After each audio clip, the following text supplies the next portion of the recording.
지지난주쯤에 여러분들 소그룹 시간에 내 인생에 가장 후회하는 일이 무엇인가에 대해서 여러분들과 좀 나눴습니다.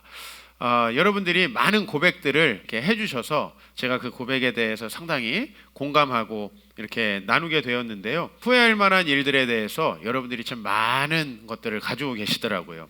제가 후회할 만한 일들에 대해서 좀 인터넷을 찾아봤는데 그거부터 좀 소개하면서 말씀을 시작하려고 합니다.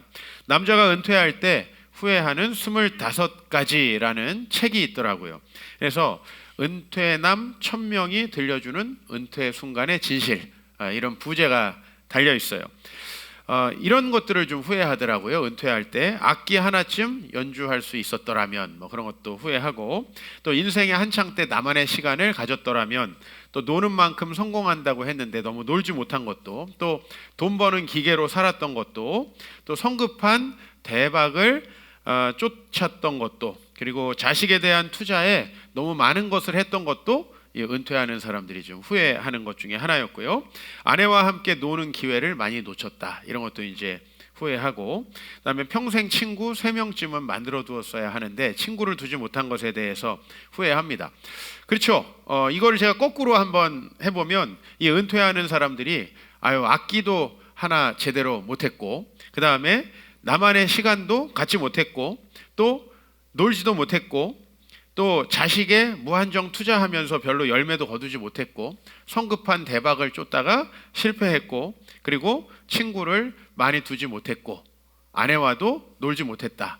뭘 한 건지 모르겠어요. 그런데 제일 마지막 25번째 후회가 이 모든 것이 진정한 후회가 아님을 저에게 좀 알려줬어요. 이 25번째가 뭐냐면 돈, 유비무환을 좀 더 진지하게 생각했으면, 그러니까 내용은 좀 더 은퇴할 때 풍요롭게 내가 은퇴할 수 있도록 좀 더 돈을 모았어야 되는데 하는 거예요.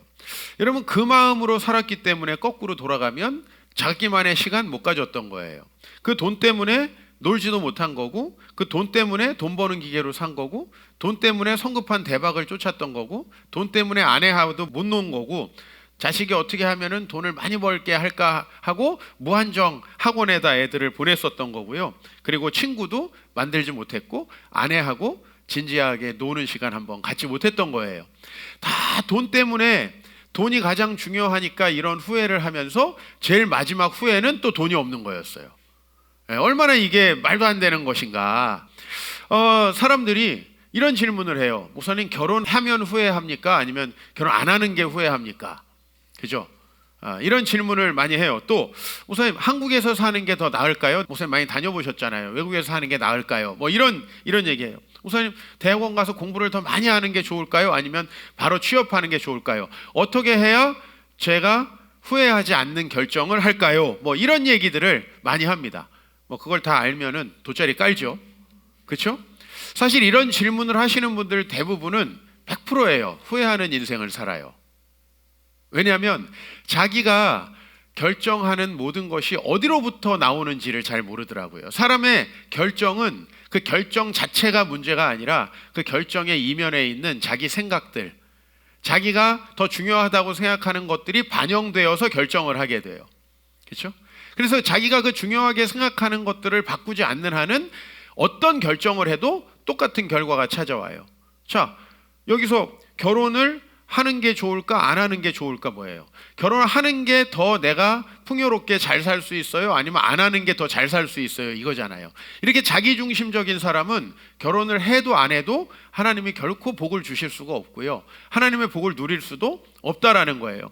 미국 가서 살까, 한국 가서 살까? 아니, 어디서든 하나님이 부르시는 곳에 가서 자기가 최선을 다해 살 생각은 안 하고, 어디로 가야 내가 덜 노력하고, 애들을 조기 유학 보내는 것도 마찬가지예요. 아이들이 성실하게 열심히 미래를 준비하는 게 아니라 어디 가면은 놀면서 애들이 공부 안 하고도 더 잘 될 수 있을까? 그런 길은 이 세상에 없습니다.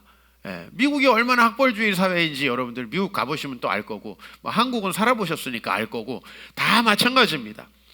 자, 우리 교회 분들은 뭘 후회하고 있는가? 후회하지 않는 분이 계시더라고요. 멘탈이 훌륭해요. 지나간 일 어쩌겠나. 뭐 후회하면 뭐하나. 이런 분들이 몇 분 계셨어요. 이게 정신적으로는 굉장히 건강하고 멘탈 참 좋아요. 근데 앞으로도 비슷한 삶이 유지될 가능성이 많을 것 같아요. 그죠? 지나간 거 뭐 어쩌겠어요. 심사숙고하지 않는 이 인생에서 달라질 게 별로 없어 보여서 마음은 편하지만 지금의 삶이 그냥 유지되지 않을까 하는 약간의 염려가 됐어요. 후회를 하시는 분들이 대다수였는데 그 후회하신 것들의 이제 종류가 어떤 것이었는가? 먼저 학업이나 내가 맡은 어떤 직장이나 어떤 일에 대해서 내가 열정을 다하지 않은 것을 후회하신 분들이 좀 많이 계셨고요. 그 다음에 결혼에 대해서, 배우자에 대해서 후회하시는 분들이 많았어요. 주의, 물어보지 마시라는 거. 여러분의 배우자에게 너야? 이렇게 얘기하지 마시라는 걸 제가 오늘 꼭 그거 제보해 주세요. 제가 응징해 드리겠습니다. 너야 라고 만약에 이렇게 배우자가 했다, 저한테 카톡으로 목사님 우리 와이프가 물어봤어요 하시면 제가 반드시 왜 그러셨어요 한마디 하겠습니다. 하여튼 배우자를 후회하시는 분들 많았어요. 그 다음에 돈에 욕심냈던 걸 후회하신 분들이 많았어요. 자, 근데 공통적인 건 뭐냐면은 이 돈 욕심을 내신 분들이 돈을 많이 벌었으면 후회를 안 하셨을 것 같아요. 가정에 대해서, 배우자에 대해서 여러 조건을 보고 고르신 분들이 그거가 참 나를 만족시켰으면 후회를 안 했을 것 같은데, 여기서 후회했다는 건 그 원하는 게 잘 되지 않으셨던 것 같아요. 그런데 여기서 사실은 많은 분들에게 좀 제가 공감이 됐었던 것은, 물론 이제 뭐 교회 주보에 나왔고 교회 목사가 질문한 거니까 그랬을 거라는 걸 좀 감안하고, 상당히 여러분들이 이제 신앙에 대해서 후회하는 분들이 계셨어요. 첫 번째는 내가 주님을 좀 더 일찍 만났더라면, 이렇게 후회하시는 분들이 좀 계셨어요. 좀 더 어렸을 때 내가 주님을 만났으면 분명히 기회도 있었는데 친구가 전도도 했었고, 근데 그 신앙을 일찍 받아들이지 않은 거에 대해서 후회하시는 분들이 계셨고요. 그 다음에 신앙생활을 어렸을 때 하다가 하나님 앞에 젊었을 때 학업을 이유로, 직장을 이유로 신앙생활을 떠나거나 열심히 하지 않았던 걸 후회하시는 분들이 많았어요. 그런데 이 분들의 공통점이, 하나님을 떠나가지고 뭐 내가 교회는 안 다녔지만 직장 생활에서 성공했고, 교회는 안 다녔지만 돈을 많이 벌었고, 교회는 안 다녔지만 내가 결혼 생활 행복했고, 그랬으면 이 후회를 안 하셨을 것 같아요. 그런데 하나님을 떠났기 때문에 행복도 놓쳤고, 자녀 교육도 실패했고, 가정도 놓쳤고, 금전도 놓쳤다라는 거예요. 이렇게 후회하시는 분들이 많이 계셨어요. 저는 오늘 감사주의를 맞이해서 앞으로 후회하지 않을 인생을 살아갈 수 있는 이 하나님의 말씀을 주셨다는 거에 대해서 우리가 정말 감사해야 되겠다라는 생각을 하면서 이 말씀을 준비했어요. 정말 우리가 그냥 후회하고, 보통 후회하는 사람들이 어때요? 그때 그 결정을 하지 말았어야 되는데, 그리고 그때 그 결정을 하게끔 만들었던 사람 탓을 하는 거죠. 내가 그때 투자를 하려고 했는데 잘못된 투자 정보를 준 거에 대해서도 이렇게 후회하고 그 사람들 탓하는 경우가 많아요. 보통은 후회하는 분들은 반드시 후회가 남 탓과도 연결이 되더라고요. 그런데 그런 식의 생각을 가지고 남 탓을 하고, 내가 그 사람만 안 만났으면 행복했을 것이다, 그거만큼 말도 안 되는 얘기가 없어요. 성경은 그렇게 전혀 이야기하고 있지 않아요. 오늘 저희는 여로보암이라고 하는 사람을 좀 소개하면서 이 문제를 좀 간단히 다뤄보려고 해요. 이 여로보암은 이렇게 생각하세요. 우리나라의 북한의 김일성, 성경에는 여로보암. 뭐죠? 이스라엘이 있었는데 나라가 북쪽과 남쪽으로 나눠졌고, 그 북쪽의 첫 번째 지도자 여로보암이에요. 우리도 하나의 나라로 쭉 유지되다가 나라가 둘로 나눠져서 첫 번째 지도자가 누구예요? 김일성이잖아요. 그죠? 그래서 김일성을 연상하시면 되겠어요. 그리고 또 더 재밌는 건, 이 여로보암도 하나님을 믿는 그 믿음으로 성장한 사람이고, 김일성도 여러분 아시다시피 권사님 아들이죠. 믿음을 어렸을 때 가질 뻔했던 사람이에요, 사실은. 왜냐하면 이 남한보다 북한이 훨씬 더 기독교가 많이 전도가 되었었고요. 평양과 원산의 부흥운동은 한국 기독교 역사에 되게 유명해요. 그런 역사에 영향을 받은 사람이 김일성이고, 김일성은 사실은 얼마든지 하나님 앞에서 훌륭한 사람이 될 수 있었어요. 이 김일성의 재주는 뛰어나잖아요. 이 한국의 지도자들은 대체로 나이가 많은데 북한의 지도자들은 어때요? 전부 다 피도 안 마른 사람들이 지도자를 하죠. 김일성이 지도자가 될 때도 마찬가지였어요. 김구 선생님, 여운형 선생님, 우리 한국의 대통령이 됐던 이승만 대통령, 이런 분들 다 나이가 많았던 반면에 북한의 실질적인 지도자였던 김일성은 굉장히 젊었어요. 젊었을 때 자기가 주체사상이라는 사람들의 통치 이념, 그죠? 만들고 또 공산당을 세워가지고 다른 사람들을 다 숙청하고 한 나라의 수장이 될 정도면 가히 그 재주라는 거는 일반인들의 어떤 그런 것들을 훨씬 뛰어넘는 사람이라고 볼 수 있어요. 잘못 쓰였기 때문이지. 오늘 여로보암이라는 사람도 마찬가지예요. 성경이 여로보암을 소개할 때 오늘 11장 28절에 이렇게 소개해요. 이 사람 여로보암은 큰 용사라. 이 사람은 어디로 가든지 어렸을 때부터 출중한 능력을 발휘했던 사람이고 리더십을 발휘했던 사람이에요. 어렸을 때부터 용사예요. 어렸을 때부터 남다른 지도력과 또 출중한 신체적인 능력도 가졌던 것 같아요. 솔로몬이라는 사람이 왕으로 있을 때 이 사람이 이제 쓰임을 받게 되는데 솔로몬이 이 청년의 부지런함을 봤어요. 부지런하고 열정이 있었다는 거예요. 우리 교회 성도들이 후회하는 것 중에 하나가 열정이 없었다. 자기는 학업도 성실하게 안 했고 젊었을 때 일도 열심히 안 했다, 이런 분들이 계신데 여로보암은 어렸을 때부터 열심히 부지런하게 자기의 일을 했던 사람이고요. 그래서 이스라엘에서 요셉 족속의 일을 감독했어요. 이 말은 무슨 말이냐면, 제가 이 말을 요새 말로 바꿔보면 뭘까 한번 생각해 봤을 때 좀 가장 큰 지자체장 정도였다라는 거예요. 왕까지는 아니었고, 왜냐하면 요셉 족속은 이스라엘에서 유다 지파, 즉 다윗과 솔로몬이 왕가의 계보를 잇는 그 지파 다음으로 가장 크고 인원도 많고 그런 곳이었어요. 거기에 감독이었다는 건 뭐냐? 제가 볼 땐 대통령은 아니더라도 가장 큰 지자체 장 정도로 우리가 비유할 수 있지 않겠는가? 그런 열정 있는 지도자였어요. 그런데 여러분, 솔로몬 말기에 나라가 어떻게 되나요? 나라가 혼란스러워지죠. 솔로몬이 우상 숭배를 하면서 하나님께서 다윗에게 그 나라를 맡겼던 것에 대해서 그 계획이 틀어지기 시작했어요. 하나님은 다윗과 솔로몬을 통해서 이스라엘 백성들이 하나님을 신실하게 잘 섬기기를 바랬습니다. 그런데 잘 섬겨야 하는 그 길이 다윗에서 솔로몬으로 넘어가면서 이제 솔로몬 말기에 문제가 생기기 시작하죠. 수많은 이방 여인들과 결혼하면서 이스라엘 백성들이 하나님을 잘 섬기지 못합니다. 그때 하나님께서 선택한 사람이 누구냐면 이 여로보암이라는 사람이에요. 그럼 여러분, 여기까지만 들어보면 대단한 사람 아니에요? 그 나라를 개혁하고 솔로몬이 망쳐놓은 나라를 좀 회복하라고 하나님께서 사명을 주셨던 사람이 여로보암이에요. 자, 제가 아까 전에 그랬죠. 자기 권력의 욕망을 가지고 막 나라를 이렇게 세웠던 김일성하고는 달라요. 그게 아니라 정말 하나님께서 선지자를 통해서 말씀을 주셨어요. 한번 볼까요? 11장 31절 오늘 읽었던 말씀을 보면 여로보암에게 이 아히야라는 선지자가 찾아가요. 그래서 이 아히야라는 선지자가 자기 옷을 12조각으로 찢어요. 그 12조각은 뭘 상징하냐면 이스라엘의 12지파를 상징합니다. 근데 그 12조각을 찢어서 10조각을 여로보암에게 주면서 하나님께서 이 나라의 10지파를 당신에게 줄 것이다 라고 얘기해요. 그러면서 이제 이 말씀을 당부합니다. 38절, 내가 만일 내가 명령한 모든 일에 순종하고 내 길로 행하며 내 눈에 합당한 일을 하며 내 종 다윗이 행함같이 내 율례와 명령을 지키면. 그러니까 지금 솔로몬은 다윗과 같은 길을 가지 않고 있거든요. 그러니까 다윗과 같은 길을 갈 수 있도록 다는 아니에요. 12지파 중에서 2조각은 여전히 솔로몬의 자손들에게 주고 나머지 10지파, 우리처럼 반반 가른 게 아니고요, 반보다 훨씬 더 큰 많은 지역을 이 여로보암에게 하나님께서 맡긴 겁니다. 뭐 하라고? 다시 다윗처럼 나라를 다스리고 하나님의 말씀으로 그 나라가 세워지도록, 말하자면 정권을 교체해서 준 거죠, 사실은. 그렇게 해서 정말 여로보암은 큰 기대를 받았던 지도자예요. 그런데 이 사람은 여러분, 성경에서 훌륭한 인물로 여러분에게 설교되지 않죠? 그죠? 들어본 적이 없죠? 이름도 좀 생소하죠? 제가 북한의 김일성이라고 했을 때 벌써 느낌이 안 좋죠?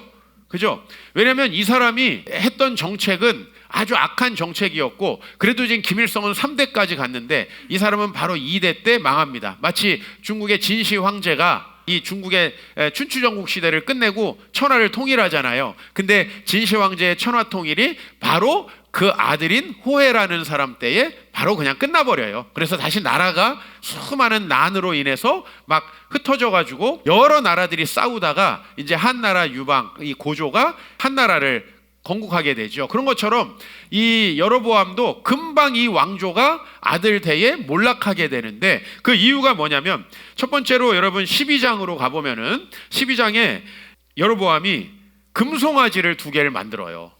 금송아지를 2개 만들어서 이것이 바로 당신들이 섬기는 신이다, 이게 바로 애굽 땅에서 우리를 인도한 신이다라고 하면서 이스라엘의 가장 북쪽과 남쪽에다가 이걸 설치해 놓고 합니다. 그 이유는 뭐냐면 예루살렘으로 가지 못하게 하려고. 그 다음 정책이 뭐냐면은 산당들을 짓고 레위 자손이 아닌 보통 제사장을 삼아요. 세 번째 정책은 절기를 원래 예루살렘 사람들이 지키던 절기를 바꿔가지고 보통 다른 절기 8월 15일에 절기를 삼아가지고 이스라엘에, 그러니까 세 가지죠. 하나는 금송아지를 만들어서 산당을 세워가지고 일반 제사장들, 성직자들을 세우고 그 다음에 절기도 바꿔서 지켰다, 그런 이 이유예요.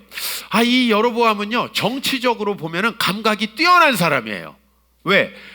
이게 남과 북으로 나눠졌어요. 근데 이스라엘의 신앙의 중심인 성전은 어디 있죠? 남쪽에 있어요. 남쪽에. 그러니까 그 예루살렘에 자꾸 사람들이 가서 예배를 드리다 보면 나라가 위험해지지 않을까 해서 사람들이 못 가게 하려고 금송아지를 만들었어요. 그 다음에 이 금송아지가 하나님이다 이렇게 주입을 시키고, 그 다음에 예루살렘으로 가지 못하게 산 위에 산당을 만들었어요. 여러분 혹시 이 동남아나 몽골이나 이런 여러 나라들 가보시면 산 위에 가면은 막 제단 같은 게 있죠.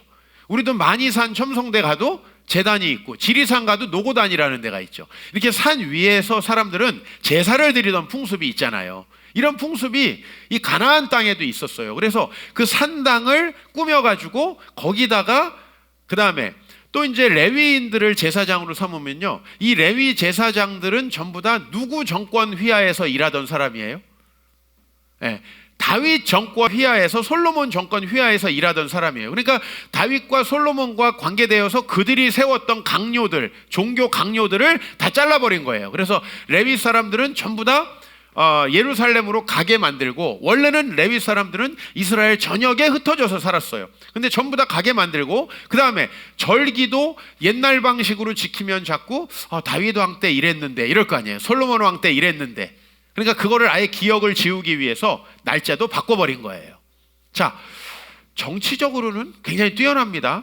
그러나 이렇게 했기 때문에 이 여로보암의 인생은 13장 마지막에 보면은 이제 아주 악한 자가 되어서 여로보암이 했던 이 모든 정책들은 그 집안이 망하는 원인이 됐다라고 하는 거예요. 자, 무엇이 그러면 잘못됐을까? 이 여로보암의 인생은 정말 후회 막급한 인생이에요. 정말 훌륭했던 사람인데 뭐 우리처럼 열심히 안 했다 이런 게 아니라, 이 사람은 열심히 살았고 많은 재능도 있었고 큰 용사였고 하나님이 대단히 큰 소명도 맡겨주셨는데 이 사람의 인생은 아주 크게 후회할 인생이 됐다. 그 시작점을 저는 12장 26절이라고 봅니다. 자, 이 여로보암이 왕이 딱 된 다음에 이제 생각한 것이 뭐냐면, 같이 읽어보겠어요. 그의 마음에 스스로 이르기를 나라가 이제 다윗의 집으로 돌아가리로다 라는 거예요. 이게 이제 이 사람이 모든 결정을 하는 주된 이유가 된 거예요.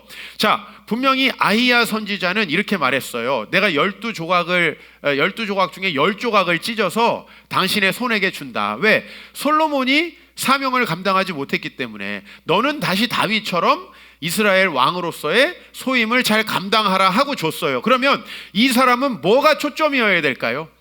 우리가 어떻게 하면 다시 다윗 왕가 때의 그 신앙을 회복할 수 있을까? 이게 초점이어야 되는데 이 사람의 생각의 중심은 나라가 이제 다윗의 집으로 돌아가리로다. 인생을 돌이켜보면은 여러분들이 직장에 들어가고 여러분들이 결혼을 하고 여러분이 자녀를 교육하고 여러분들이 어떤 학업을 시작하고 여러분들이 어떤 비즈니스를 시작할 때 그 처음 지점을 한번 생각해 보셔야 돼요. 그때 무엇을 생각하고 계셨는지. 우리는 자꾸 그때 그걸 하지 말았어야 되는데, 그때 그 결정을 하지 말았어야 되는데 하는데요, 여러분 다시 그런 상황이 돌아와도 여러분은 똑같은 결정을 할 수밖에 없어요. 왜? 여러분 마음이 그러했기 때문에. 여러분, 여로보암은 왜 레위인들을 쫓아냈죠? 왜 금송아지를 만들었죠? 왜 절기를 바꿨죠? 이거예요. 이것 때문에 사람들의 마음이 다윗의 집으로 돌아갈까 봐. 이 마음을 가지니까 여러분들이 왜 잘못된 결정을 하게 되냐면요, 이러다가 내가 경제적으로 어려워지리로다. 이렇게 주의를 할 내가 장사를 안 하면 매출이 떨어질지도 모르리로다. 이런 생각을 우리 마음속에 하는 거예요. 내가 이렇게 안정된 직장을 들어가지 않으면 혹시 내가 노후에 가난하게 될지도 모르리로다. 우리 이런 생각들이 우리를 지배하는 거예요. 저도 제 인생에 가장 후회하는 일이 뭐냐면, 제가 대학교 1학년 때 하나님께서 어렸을 때부터 나에게 주신 이 목회자의 소명을 버렸던 일을 가장 후회하는 일입니다. 근데 제가 그때 그 상태로 대학을 다시 다니면 저는 똑같은 결정을 할 수밖에 없을 거예요. 제가 대학에 들어갈 때까지만 해도 이렇게 대학을 졸업하고 이렇게 신학을 해서 이렇게 교회를 섬기는 목회자가 돼가지고 이 세상에 참 필요한 말씀을 전해야 되겠다. 저는 인생의 목표에 딱 그거밖에 없었어요. 무슨 취업을, 무슨 영어 점수를, 저는 그런 생각을 한 번도 해본 적이 없이 대학을 들어갔는데, 대학에 딱 들어가니까 대학에서요, 이 대학이 얼마나 좋은 대학인가 하는 자부심을 심어주기 위해서 수많은 선배들의 사례를 이야기하는 거예요. 근데 정말 학교 출신들 중에 성공해서 사회에서 정말 돈 많이 벌고 유명하게 된 사람들이 많아요. 그런 선배들이 학교에다 건물을 또 하나씩 지어줘요. 사업 성공한 사람들이 경영관 제가 지을게요. 200억 당시에. 1990년대 200억이면 지금 1000억이 넘을 거예요. 그런 돈들을 가지고 건물도 올리고, 막 어떤 사람 TV에서 엄청나게 유명하게 돼서 나오고, 이런 사람들을 자꾸 보여주니까 내가 목회하다 보면 나는 저렇게 출세하지 못할지도 모르겠다. 이런 생각이 저를 지배하기 시작하는 거예요. 그러니까 하나님께서 나에게 어떤 삶의 소명을 주셨는가라는 것들을 생각하고 학교를 다녔어야 되는데, 그게 아니라 내가 어떻게 하면은 저 사람들처럼 될 수 있을까 하는 게, 이런 시험들이 우리에게 다 있잖아요. 우리도 처음부터 그런 마음 가진 건 아니잖아요. 그런 시험들이 있는데 그 마음이 저를 딱 사로잡기 시작했어요. 권력자로서의 시험은 어떤 거겠어요? 내가 이 권력을 빼앗길지도 모른다. 그게 이제 핵심이 되면 나라가 어려워지는 거예요. 우리나라의 모든 정권이 들어서서 망하는 이유는, 이제 정권을 딱 잡으면 국민들은 안중이 없어요. 공약은 안중이 없어요. 그 다음부터 내가 어떻게 해야 이 정권을 뺏기지 않을 것인가를 생각하죠. 그러므로 반드시 뺏길 수밖에 없는 거예요. 그때부터 정책이 이상해져요. 그때부터 국민들을 외면해요. 계속 잘못된 정책에 대해서 지적하면 핑계를 대요. 국감하는 거 보세요. 모든 게 핑계예요. 잘못한 게 하나도 없어요. 다 핑계예요. 그러니까 국민들은 힘들고, 국민들은 모든 것들에 지금 아파하고 고통스러워 하는데, 그 사람들은 생각이 뭐냐면, 어떻게 저 상대방을 깎아 내려가지고 우리가 이 정권을 이 다음번에도 유지하고, 어떻게 우리가 이 다음번에도 서울시장, 부산시장을 할 수 있을까? 그게 전부이면 다 뺏기는 거예요.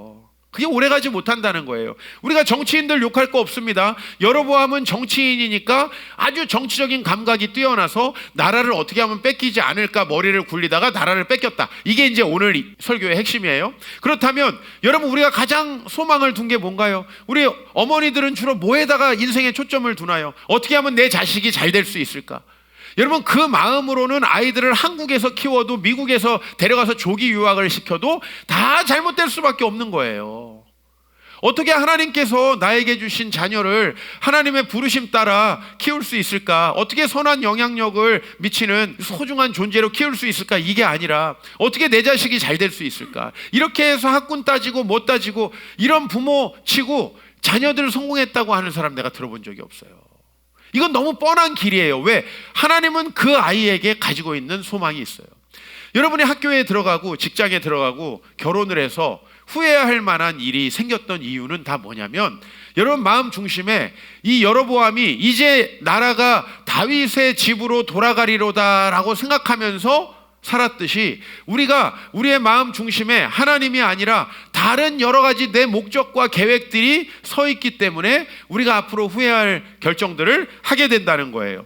정말 결정에서 중요한 것은 뭐냐면요, 그 결정을 하게 되는 마음이에요. 결정을 한 그게 중요한 게 아니고, 그 결정을 내가 어떤 마음이었기 때문에 했는가라는 거예요. 여러분, 여기에 초점을 맞춰보시길 바랍니다. 여러분들은 자꾸 내가 그 결정하지 말았어야 되는데, 근데 그 당시에 여러분 마음을 생각해 보세요. 그 결정 안 할 수 없어요. 그 마음이 신앙생활하면서도 별로 좋아지지 않는다면 또 그 상황이 되면 우리는 또 그 결정을 할 수밖에 없습니다. 사람들이요, 저희 아내가 괜찮은가 봐요. 우리 아내가 괜찮죠. 저한테 결혼 잘했다는 얘기를 참 많이 해요. 이제 네가 참 너 같은 애가 어떻게 이렇게 얻었냐, 이런 뉘앙스도 그 안에 이제 들어있는데, 조금 종교적인 사람들은 저에게 배우자 기도를 어떻게 했느냐고 물어요. 배우자 기도를 더 어떻게 했길래 사모님 같은 분을 만났냐. 기도를 좀 더 했으면 내가 참 더 좋은 사람을 만났을 텐데. 자, 사실 저는 배우자 기도를 한 적이 없습니다. 배우자 기도를 한 적이 없어요. 근데 제가 가지고 있던 기준이 있었어요. 저도 많은 사람들과 만날 기회가 있었습니다. 아내와 교제를 하면서 헤어지지 않고 이렇게 결혼까지 갈 수 있었던 이유는 우리 아내가 제가 주의 일을 하는 데 있어서, 제가 부르심 받은 삶을 사는 데 있어서 가장 적합한 사람일 거라는 생각 때문이었어요. 많은 사람들은 목사님, 그래도 좀 돈이 있는 집안 장로님 딸하고 결혼하는 게 좋지 않습니까? 그래야 목사님 나중에 교회를 세우실 때 교회 지어주고, 그러지 않아서 우리가 이렇게 교회 건물이 없이 지금 고생하고 있는지 모르겠지만, 이런 얘기를 정말 저에게 많이 했어요. 여러분, 그거는 굉장히 신앙적인 것 같지만요, 그건 사실 뭐 보고 결혼하는 거죠? 돈 보고 결혼하는 거죠. 누가 봐도요. 근데 그 얘기를 한 사람은 100% 교회 사람들이었어요. 봉은사 다니는 사람들이, 목사님 나중에 교회라도 하나 차리시려면 돈 있어야 될 텐데요. 그죠? 제 동생에게도 똑같은 얘기를 했어요. 주변 사람들이. 그래도 동생분 의사이신데 그래도 부자랑 결혼해서 장인이 병원이라도. 똑같은 소리 아니에요? 병원 지어줄 수, 다 똑같은 거 아니에요? 100% 돈이라는 조건이에요. 저는 기도도 안 했지만 그것도 말도 안 된다고 생각을 했어요.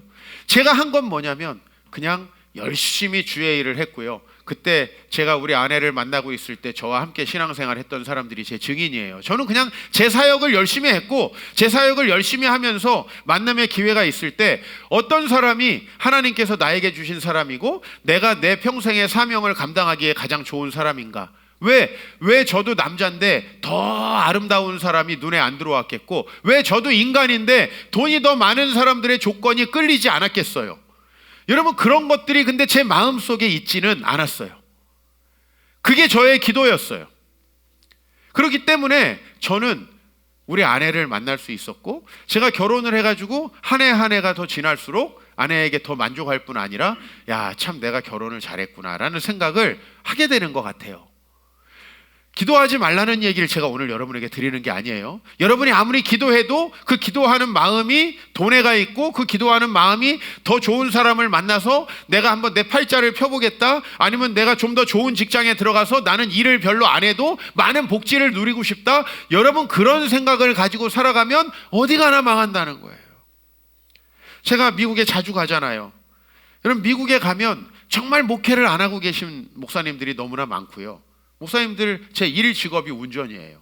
우버 하시는 목사님들 정말 많고, 그 다음에 LA에서 라스베가스 셔틀하는 목사님들 정말 많아요. 그 운수 사업권 대부분이 목사님들이 가지고 계세요. 그분들이 운전하려고 미국 갔겠어요? 그분들은 대체로 미국을 왜 갔냐면 한국에서 뭔가 목회가 잘 안 되니까 미국 가면 뭔가 새로운 기회가 있지 않을까. 하나님의 부르심과 계획을 따라 미국 가시는 분들이 많지 않았어요. 제 주위엔 그랬어요. 여러분, 우리가 그 미국을 가지 말았어야 되나? 그런 식의 후회는 필요가 없다는 거예요. 과연 나는 어떤 마음을 가지고 결정을 해야 후회를 하지 않을 수 있는가? 여러분들의 목적이 돈과 자녀와 성공과 권력과 안정에 있으면 여러분 반드시 그것을 얻지 못합니다. 하나님이 말씀하시는 게 늘 그거예요. 그게 우상 숭배가 되면 그걸 얻을 수 없다. 그런데 여러분들이 하나님의 영광을 위해서 살아가려고 하면 그 마음이 여러분으로 하여금 했던 결정들을 다 궁극적으로 좋은 결정으로 바꿔주신다는 거예요. 여러분들은 물질을 위해서 그 결정하지 않았는데 하나님께서 물질도 주시고, 여러분들은 행복을 위해서 그 결정을 하지 않았는데 행복도 주시고, 여러분 자녀를 위해서 그 결정하지 않았는데 자녀 교육에 성공도 주시고요. 이 모든 것들을 주신다는 거예요. 여로보암은 후회할 수 있는 기회가 많았어요. 돌이킬 수 있는 기회가 많았어요. 저는 여러분들이 쿨하게 목사님 어차피 지나간 거 어떻습니까? 뭐 옛날 그랬는데 이제 앞으로 잘해야죠. 저는 오늘 여러분들이 좀 심사숙고하길 원합니다. 우리가 과거와 마음이 비슷하다면 비슷한 결정이 찾아올 때 똑같은 결정을 하게 된다는 거죠. 그죠? 누군가가 잘못된 정보를 흘려줘서 투자해가지고 망하는 게 아니라 대박을 노리고 있는 내 마음이 그 결정을 받아들이게 한 거죠. 아닙니까, 여러분? 예.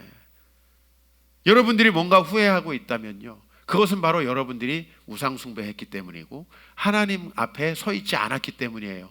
똑같은 상황이 와도 똑같은 결정을 할 수밖에 없다. 자, 우리 앞으로 달라져야 되지 않겠어요? 주로 여러분들 후회를 제가 여러분에게 여쭤봤을 때 여러분은 결정한 것에 대해서 주로 후회하셨어요. 어떤 결정? 근데 저는 오늘 이 말씀을 드리고 싶어요. 중요한 건 결정이 아니라 그 결정을 왜 했는가 하는 여러분의 마음이 문제였다라는 거죠. 그 마음을 가지고는 한국에 와도 미국에 가도 안 된다는 거예요. 우리 아이가 어떻게 하면은 잘 될까? 한국에 있으면 잘 될까? 미국에 있으면 잘 될까? 이 마음을 가지고는 어디 가도 성공할 수 없다는 말씀을 제가 여러분께 드립니다. 우리 아이가 한국에 있어야 영어를 잘할까? 미국에 있어야 잘할까? 이 마음을 가지고 우리가 자녀를 키워서는 안 된다는 겁니다.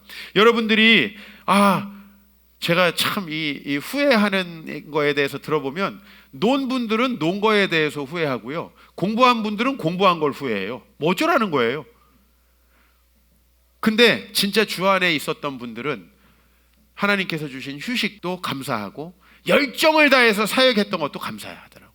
열심히 공부했던 기회를 주신 것도 감사하고 나에게 이 공부를 내려놓고 뭔가 쉬면서 내 인생을 돌아보게 하셨던 것도 감사하고 내가 직장에 열심히 다녔던 기회를 주신 것도 감사하지만 직장을 잃어버리고 내가 내 인생에 대해서 돌아보게 되었던 것도 감사하더라고요. 하나님 안에 있으면요, 근데 내가 원하는 금전, 내가 원하는 편안함, 내가 원하는 안정, 내가 원하는 취업, 대박, 이런 걸 노리고 한 모든 결정들은 다 후회하게 돼 있어요. 결혼은 여러분은 어떻게 하셨나요? 조건을 보고 결혼하셨나요? 그래서 그 조건을 보고 한 결혼이 어떠셨나요? 여러분 진로를 어떻게 결정하셨나요? 대부분이 아마 어떤 진로를 택해야 취업을 할 수 있을까? 이게 여러분의 초점일 텐데 취업도 잘 안 되는 세상 속에 목사님 너무 배부른 소리 아니냐라고 저에게 말씀하실지 모르지만 저희 부모님은 단 한 번도 취업과 진로를 연결하신 적이 없어요. 저희 3남매를 키우면서 한 번도 그걸 연결하신 적이 없어요. 너는 하나님께서 너에게 주신 가치 있는 일을 해라. 그러면 다 먹고 살 수 있다. 그게 우리 부모님의 가르침이었어요. 대박을 노린 투자, 이건 반드시 실패합니다. 투자 전문가들도 항상 얘기하더라고요. 장기적으로 대박을 노리지 말고 투자하라. 대박을 노리는 투자자들은 대부분 사기꾼에 속게 돼 있습니다. 이익을 따지고 사람을 만나는 사람들 반드시 실패하게 돼 있어요. 여러분 진짜 인맥은 누군가가 어려울 때 생겨요. 여러분 좀 여러분이 성공했는데 누가 만나려고 하면 딱 어떤 느낌 들어요? 성공 안 해봐서 모르시나? 성공을 한 다음에 누가 만나려고 전화 오고 동창회에서 전화 오면 어떤 느낌? 또 돈 뜯어내려고 전화하는구나. 내가 좀 성공하니까 나랑 뭔가 엮어서 뭔가 하려고 전화 오는구나. 이 느낌 딱 들죠? 진짜 인맥은 언제 생기냐면 진짜 어려운 사람, 힘든 사람을 그 사람이 성공하지 못했을 때 도와줘야 생기는 거예요. 그러면 그 사람이 성공했을 때 절대 날 버리지 않더라고요. 정말 가난하고 힘들 때 아무것도 없을 때 그 사람의 가능성을 아직 누구도 보지 않고 그 사람에게 투자하지 않을 때 그렇게 저평가된 주식에다가 투자해야 성공하는 거잖아요. 인맥이라는 게 그런 거예요. 그러나 내가 이익을 보고 인맥을 만들려고 하면 전화 딱 하고 나면 그 사람은, 여러분은 인맥이 만들어졌다고 생각할지 모르지만 그 사람은 에휴 한심한 놈, 또 인맥을 쌓으려고 나한테 들이대는구나 이렇게 생각합니다. 제가 요즘에 자주 드리는 말씀이 있어요. 여러분이 원하는 그거 좀 그거라도 이루어졌으면 좋겠다고. 근데요, 대단히 죄송한 말씀이지만 우리 교회 성도님들의 90% 정도가 안정이 영적 불륜의 원인이라고 대답을 해주셨어요. 소그룹에서 안정된 삶이. 그래서 안정이라도 얻으시면 참 좋겠는데요, 인생은 그렇지 않아요. 하나님의 뜻을 따라갈 때 이 풍파 가운데서도 평안할 수 있고 안정될 수 있는 것입니다. 과거의 결정을 후회하고 남 하지 마시길 바랍니다. 여러분이 과거에 결정했던 그 결정을 했을 때의 기준들이 지금 바뀌었는가를 점검해 보십시오. 그러면 여러분은 앞으로 그런 결정을 하지 않을 수 있습니다. 그 결정을 하지 않았을 때는 반드시 하나님께서 성공적인 미래를 주십니다. 하나님의 뜻을 따르지 않으면서 결혼을 해야 잘 되나 안 해야 잘 되나, 내가 이 대학을 가야 이 과를 가야 잘 되나 저 과를 가야 잘 되나, 100% 안 되게 돼 있어요. 하나님께서 하나님의 뜻을 따르지 않는 인생은 내가 아무리 마음의 계획을 세워도 이루어주지 않으시는 거거든요. 정말 중요한 것은 여러분 앞으로가 후회하지 않는 인생이 되길 소망합니다. 제가 이번 말씀을 준비하면서 참 하나님께 감사했던 건, 제가 20살 때 잘못된 길로 갔잖아요. 근데 어렸을 때부터 배웠던 그 말씀이 내가 지금 잘못된 길을 가고 있다는 걸 알려주시더라고요. 저에게 벌어진 일들을 해석하게 해주시더라고요. 너가 소명을 버리고 네 자신의 영광과 명예와 권력과 안정을 위해서 살아가니까 지금 이런 일들이 발생하는 것이다 라고 하나님이 제 마음속에 알려주시더라고요. 그래서 저는 23살 때 돌아올 수 있었어요. 인생을 좀 사신 분들은 23살 때 돌아오셨다니 정말 일찍 오셨군요 라고 얘기해요. 맞아요. 어렸을 때부터 제가 받은 그 말씀이 제 인생을 다시 돌아보고 후회를 덜 할 수 있는 인생으로 바꿔주시더라고요. 저는 추수감사절에 그것을 감사하지 않을 수 없었어요. 그 하나님의 말씀이 있고 그 하나님을 내가 믿고 있다는 사실이 얼마나 감사한가. 이렇게 시니컬하고 논리적이고 따지는 거 좋아하고 이렇게 정말 공감하지 못하고 마음이 차갑고 냉철한 나 같은 사람이 내가 어떻게 눈물을 흘리면서 하나님께 회개하고 그분을 만날 수 있었을까에 대해서 너무 감사하고요. 그 말씀 때문에 내가 내 자신의 인생을 계속해서 돌아볼 수 있었다는 거에 대해서 너무 감사하고, 조건 따져서 결혼하다가 실패할 수밖에 없고 내 이익으로 머리 굴려서 막 내 사업을 진행하다가 후회할 수밖에 없었던 내 인생, 하나님께서 붙드셔서 그 길을 가게 하시니 너무나 감사합니다. 이 하나님께 앞으로 여러분 감사의 조건이 넘치는 삶을 사시기 바랍니다. 지금 충분히 후회하십시오. 그리고 왜 여러분들이 그런 결정을 할 수밖에 없었는지 그때 여러분의 마음과 그 기준들을 선명하게 생각하십시오. 그리고 그 기준들을 바꾸실 수 있으면 좋겠습니다. 쉽지 않습니다. 사람이 생각해왔던 거 기준을 바꾼다는 게 쉽지 않아요. 그래서 여러분들과 말씀 보고 제자훈련하고 성경 통독하고 계속 하는 거죠. 사실 여러분 그거 맹목적인 종교 생활이 아닙니다. 그런 것들이 쌓여서 우리가 미래에 그런 결정을 하지 않을 수 있게 되는 것이고, 여러분이 오늘부터 하는 모든 결정들이 하나님 앞에서 복된 결정이 되길 바랍니다. 여러분이 하는 결정을 하나님께서 기뻐하시고 불가능한 선택, 불합리한 선택, 또 손해볼 수 있을 선택이었는데 그게 아니었구나라는 것들을 하나님께서 계속 확인시켜 주시는 여러분의 인생이 되기를 주의 이름으로 축복합니다.